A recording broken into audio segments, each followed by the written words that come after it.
আমরা প্রতারণা করেছি তাদের সাথে।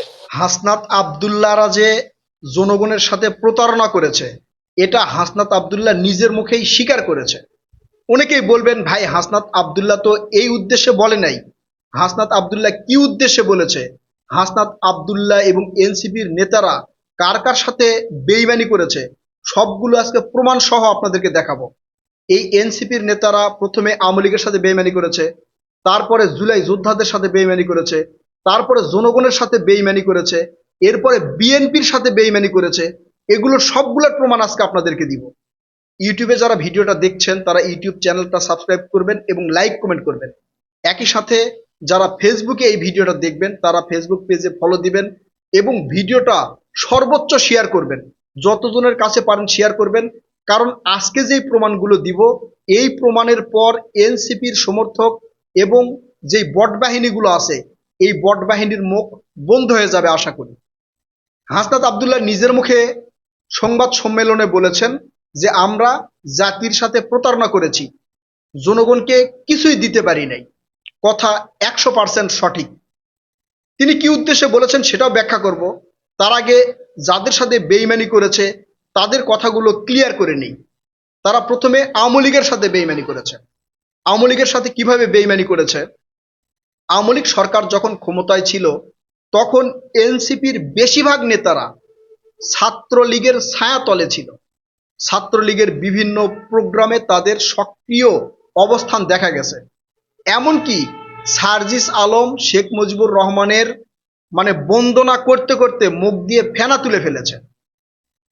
এরপরে আওয়ামী লীগের ছাত্রলীগ বা আওয়ামী লীগের বিভিন্ন অঙ্গ সংগঠন মনে করলো এরা তো আমাদেরই লোক। এরপরে এরা যখন কোঠা বিরোধী আন্দোলনের নামে রাস্তায় নামলো, তখনও আওয়ামী লীগ তাদেরকে নিজেদেরই লোক মনে করেছিল। তারা যে আওয়ামী লীগের নিজেদের লোক নয়, এরা জামাতের গুপ্ত শিবির বাহিনী, সেটা কিন্তু আওয়ামী লীগ বুঝতে পারে নাই। আওয়ামী লীগ ভাবতেও পারে নাই যে তাদের ভিতরে গুপ্ত থেকে এরা বের হয়ে এসে এই আন্দোলনটা এইভাবে নিয়ে যাবে। এই কারণে প্রথম দিকে আওয়ামী লীগ তাদেরকে সাপোর্ট করেছিল। তাছাড়া আপনারা দেখেছেন ছাত্রলীগের যে হেলমেট বাহিনী, তারা কি পরিমাণ ছাত্রদের সাথে খারাপ ব্যবহার করেছে। লাঠি, হাতুড়ি, তারপরে হচ্ছে হেলমেট দিয়ে কি পরিমাণ পিটাইছে। এদের কেন পিটাই নাই? কারণ ওই সময় ছাত্রলীগ মনে করেছিল এরা হচ্ছে তাদেরই লোক। এইভাবে আওয়ামী লীগের ভিতরে থেকে এরা আওয়ামী লীগের সাথে বেইমানি করেছে। এই বেইমানিটা আমি সমর্থন করি, এটা করা উচিত ছিল।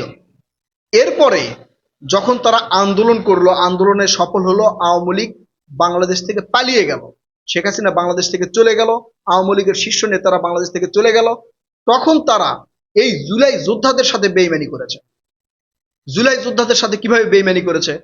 সারা বাংলাদেশের যত জুলাই যোদ্ধা ছিল তাদের কয়জনের সম্মতি নিয়ে 3জন ছাত্র উপদেষ্টা হয়েছে? আপনারা বলতে পারবেন? কোন জুলাই যোদ্ধার মুখে শুনেছেন যে আমরা এই 3জন ছাত্রকে, যেমন আসিফ মাহমুদ, সজীব ভুঁইয়া, মাহফুজ আলম, নাহিদ ইসলাম, এই 3জনকে তারা সমর্থন করে উপদেষ্টা বানিয়েছে? কোন জুলাই যোদ্ধা বলেছে? বলে নাই। এই 3জন উপদেষ্টা হয়েছে উপরের কয়েকজনের অনুমতিতে। যে 6জনকে ডিবি অফিসে নিয়ে গেছিল, সেই 6জনের অনুমতিতে তারা উপদেষ্টা হয়েছে। জুলাই যোদ্ধারা তাদেরকে উপদেষ্টা বানায় নাই। উপদেষ্টা হওয়ার পরে এরা জুলাই যোদ্ধাদের সাথে কখনো সাক্ষাৎ করেছে? জুলাই যোদ্ধাদের একত্রে ডেকে নিয়ে তাদের দুঃখ কষ্ট, তাদের অভাব কি কখনো তারা শুনেছে? শোনে নাই। এরা জুলাই যোদ্ধাদের সাথে বেইমানি করেছে। অন্যত্র অনেকে আবার ওয়েস্টিনে গিয়ে হাঁসের মাংস খেয়েছে, সেই সময়টা পেয়েছে। কিন্তু তাদের কাঁধে কাঁধ রেখে, হাতে হাত রেখে যারা জুলাই আন্দোলন করেছে, তাদের সাথে তাদের বসার কোনো সময় হয় নাই। এরা এইভাবেই এই জুলাই যোদ্ধাদের সাথে বেইমানি করেছে। জুলাই যোদ্ধাদের সর্বোচ্চ চিকিৎসার জন্য বিদেশে পাঠানোর কথা কয়জনকে পাঠিয়েছে? উপদেষ্টা তারা ছিল, তারা চাইলে এটা করতে পারত। কয়জনকে করেছে? কয়টা শহীদ পরিবারকে জুলাইয়ের মর্যাদা দিয়ে সর্বোচ্চ সম্মান দেওয়া হয়েছে? কয়জনকে দেওয়া হয়েছে? হাতে গোনা কয়েকজনকে। এইটা তারা করে নাই। অর্থাৎ জুলাই যোদ্ধাদের সাথেও তারা বেইমানি করেছে।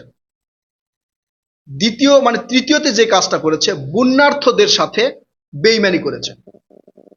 এই যে হাসনাত আব্দুল্লাহ বলেছে যে বন্যার টাকার হিসাব চাই, ফেসবুক এবং ইউটিউবে সার্চ দিলেই তো সে হিসাব পাবে। সেই হিসাব সার্চ দিয়ে আমি অনেকবার দেখেছি, সেখানে একজন অডিটর বক্তব্য দিয়েছেন যে আমরা অডিট করেছি, অডিট করে সেখান থেকে টাকা উঠেছে 12 কোটি কয়েক লাখ টাকার মতো উঠেছে, সেটা কিছু দেওয়া হয়েছে। আবার 8 কোটির মতো সরকারি ফান্ডে জমা দেওয়া হয়েছে। সরকারি ফান্ডে টাকা জমা দেওয়ার জন্য কি এই সাধারণ জনগণ টাকা দিয়েছিল? সাধারণ জনগণ টাকা দিয়েছে যারা বন্যায় কবলিত হয়ে দুর্দশাগ্রস্ত ছিল তাদেরকে দেওয়ার জন্য। আপনারা সরকারি ফান্ডে কেন টাকা দিয়েছেন? তার মানে বন্যার্থদের সাথেও আপনারা বেইমানি করেছেন। আপনারা টাকা তুলেছেন বন্যার্থদের জন্য, কিন্তু দিয়েছেন সরকারি ফান্ডে। এটাও বন্যার্থদের সাথে আপনারা বেইমানি করেছেন। এরপরে জাতির সাথে, পুরো জাতির সাথে বেইমানি করেছে তারা। জাতি যে আশা নিয়ে তাদের সাথে রাস্তায় নেমে আন্দোলন করেছে, সে আশা তারা পূরণ করে নাই। তিনটা ছাত্র উপদেষ্টা ছিল অন্তর্বর্তীকালীন সরকারের সাথে। তারা জাতির জন্য কি করেছে? আজ জুলাই সনদ নিয়ে বিএনপিকে মানে পচানোর চেষ্টা করতেছেন। গণভোট দিয়ে সেই রায় নিয়ে মানে নিজের সুবিধার্থে ওই জুলাই সনদ বাস্তবায়ন করে সংসদে মানে উচ্চ কক্ষ করে নিজেদেরই কিছু প্রতিনিধি পাঠানোর যে চিন্তা ভাবনা করতেছেন, সেটা সাধারণ জনগণ বুঝে গেছে। সাধারণ জনগণের জন্য কি করতে পেরেছেন? হাসনাত আব্দুল্লাহ ঠিকই বলেছে যে আমরা সাধারণ জনগণের জন্য কিছু করতে পারি নাই, আমরা নিজেদের অবস্থান তৈরি করেছি। এরা নিজেদের অবস্থান তৈরি করেছে। নাহিদ ইসলাম, মাহফুজ আলম এবং আসিফ মাহমুদ, সজীব ভুঁইয়া তারা উপদেষ্টা থাকাকালে সাধারণ জনগণের জন্য কি করেছে? তারা নিজেদের এলাকার জন্য, নিজেদের এলাকার উন্নয়নের জন্য বাজেট করেছে। আবার আসিফ মাহমুদ, সজীব ভুঁইয়া তো তার বাপকে আবার ওই লাইসেন্সও করে দিয়েছিল। যাই হোক, সেটা পরবর্তীতে ক্ষমা চেয়েছে। এইভাবে তারা জাতির সাথে বেইমানি করেছে। পুরো জাতি যে আশা নিয়ে তাদেরকে মানে সামনে দেখতে চেয়েছিল, তারা সেটা করতে পারে নাই। এরপরে এরা বিএনপির সাথেও বেইমানি করেছে। বিএনপির সাথে কিভাবে বেইমানি করলো? এই জুলাই সনদে যখন স্বাক্ষর করা হয়, তখন বিএনপি সর্বপ্রথম সেখানে স্বাক্ষর করেছে, তারপরে জামাত করেছে, অন্যান্য সকল রাজনৈতিক দল করেছে, এনসিপি করে নাই। তার মানে এই জুলাই যোদ্ধাদের সাথে বেইমানি করার পরে বিএনপির সাথে বেইমানি করেছে। কারণ সবাই একসাথে বসে কিন্তু এই জুলাই সনদ করা হয়েছে, জুলাই সনদ বাস্তবায়ন করার অঙ্গীকার করেছে, সেখানে বিএনপি সই করেছে, এরা সই করে নাই। এটা বেইমানি না? বিএনপির সাথেও তারা বেইমানি করেছে। তারা নিজেরা নিজেদের সাথেও বেইমানি করেছে। তারা যে আশা আকাঙ্ক্ষা নিয়ে মানে ওই চেয়ারে বসেছিল, সে আকাঙ্ক্ষা নিজেরাই বাস্তবায়ন করতে পারে নাই। এটাও এক প্রকার নিজেদের সাথে তাদের প্রতারণা করা, বেইমানি করা। এই যে এনসিপির এতগুলো মানে নেতা পদত্যাগ করলেন, কেন পদত্যাগ করলেন? এদের বেইমানির কারণে পদত্যাগ করেছে। তারা যে এই যে জাতীয় নাগরিক পার্টি এনসিপির একটা রাজনৈতিক দল তৈরি করলেন, সেখানে তো পুরো জুলাই যোদ্ধা সবার থাকার কথা। সবাই আছে, কেন নাই? না থাকার কারণ হচ্ছে এদের বেইমানি। হাসনাত আব্দুল্লাহ এই কথাগুলো এইভাবেই বুঝাতে চেয়েছেন যে আমরা কিছুই করতে পারি নাই। আসলে তারা কিছুই করতে পারে নাই, ইচ্ছা করে নাই। নিজেদের পকেট ভারী করেছে, আলিশান বাড়ি গাড়ি করেছে, কয়েকজন এমপি হয়েছে, সামনে আবার এই মেয়র, তারপরে স্থানীয় নির্বাচনে অংশগ্রহণ করবে। এরা নিজেদের উন্নয়ন করেছে। আবার অনেকেই বিদেশে বাড়ি গাড়িও করেছে, এই ধরনের কথাবার্তাও শুনতেছি। এরা বিভিন্ন জায়গায় এইভাবে বেইমানি করে গেছে, ভবিষ্যতেও মনে হয় বেইমানি করবে, এটা আমার মনে হচ্ছে। কারণ যদি ভবিষ্যতে বেইমানি করার ধান্দা না থাকতো, তাহলে অন্তত জামাতের সাথে তারা যোগ দিত না। আমি জামাতকে খারাপ বলছি না, আমি জামাতকে খারাপ বলছি না, জামাতের সাথে যোগ দিয়েছে এটা তাদের আমি অপরাধও বলছি না, কিন্তু তারা নিজেরা নিজেদের স্ট্যান্ড দুর্বল করে ফেললো। জামাত ছাড়া তারা যদি এককভাবে নির্বাচন করত, সাধারণ জনগণ তাদের পক্ষে এসে দাঁড়াতো।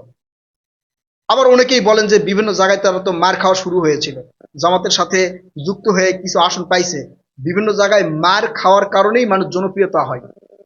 মানুষ জনপ্রিয়তা অর্জন করে এই মার খাওয়ার জন্য। ডিবি অফিসে গিয়ে তারা যখন ভাতের হোটেলে ভাত খাইলো, ওখান থেকে বের হয়ে এসে যখন দেখালো আমাকে এখানে মারছে ওখানে মারছে, তখন জনগণের সিম্পিতি পাইছে, জনগণের ভালোবাসা পাইছে। জনগণ তাদেরকে ভালোবেসেছে যে না, এরা এত নির্যাতন সহ্য করছে, এত মার সহ্য করেছে, এই জন্য জনগণ তাদের পাশে ছিল। তারা যদি মারও খেত, তারপরে জনগণ তাদের পাশে থাকতো। এখন জনগণ তাদের পাশে থাকবে না, তাদের বেইমানি বুঝতে পেরেছে। তাই হাসনাত আব্দুল্লাহ সত্যি কথা বলেছে।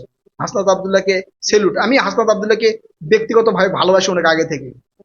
তার কথা বলা, তার ফেস ফেস এক্সপ্রেশন, তার বডি ল্যাঙ্গুয়েজ, মানে সবকিছু আমার কেন জানি ভালো লাগে।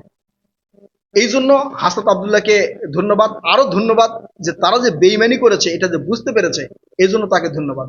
একই সাথে সেখানে তারেক রহমান স্যারকে নিয়েও কথা বলেছে যে তারেক রহমান স্যার হচ্ছে নমিনাল প্রধানমন্ত্রী, আর ফাংশনাল প্রধানমন্ত্রী হচ্ছে স্বরাষ্ট্রমন্ত্রী সালাউদ্দিন আহমেদ। এটা কেন বলেছে? কারণ এই যে সংসদে গেলে তারেক রহমান স্যার তো বসে থাকে, নীরবে সবার কথা শোনে, চিন্তা ভাবনা করে, বোঝার চেষ্টা করে, কিন্তু তার উত্তরগুলো দেয় হচ্ছে সালাউদ্দিন আহমেদ। এই সালাউদ্দিন আহমেদ যে উত্তর দেয় এটা তাদের সহ্য হয় না। তারা উত্তর চায় হচ্ছে তারেক রহমানের কাছ থেকে। ওই যে শেখ হাসিনা যেমন সংসদে দাঁড়ানোর পরে একবারে ধুয়ে দিত, জামাতকে ধুয়ে দিত, বিএনপিকে নিয়ে আজে বাজে কথা বলতো, পুরো সংসদটাই ছিল একটা গিবদের কারখানা।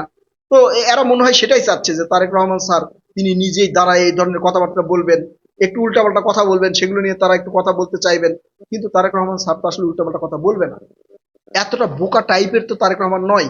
তারেক রহমান শোনে, বোঝে, তারপরে কথা বলে। এতদিন পর্যন্ত আমি যেটা দেখেছি, আমি কিন্তু দালালি করতেছি না ভাই, আমি আগেই বলেছি আমি কোনো রাজনৈতিক দলের সাথে সম্পর্ক যুক্ত নই, কোনো রাজনৈতিক দলের সাথে আমার সম্পৃক্ততা নেই। আমি দেশের ভালো এবং জনগণের ভালোর জন্য কথা বলেছি। আপনারা নিশ্চয়ই বুঝতে পারতেছেন যে এই সার্বিক পরিস্থিতিতে যদি জামাত ক্ষমতায় আসতো, জামাতের জোট যদি ক্ষমতায় আসতো, তাহলে দেশের অবস্থা কি হতো। বিএনপি ক্ষমতায় আসছে দেখে এখন পর্যন্ত সাধারণ জনগণ স্বস্তিতে আছে। ভবিষ্যতে কি হবে সেটা ভবিষ্যতে জানতে পারবো। প্রিয় কলিজার ভাই বোনেরা, আপনারা আপনাদের মূল্যবান মতামত কমেন্ট করে জানাবেন। কথা হবে নতুন কোনো ভিডিওতে। ততক্ষণ পর্যন্ত ভালো থাকবেন ইনশাআল্লাহ। আল্লাহ হাফেজ।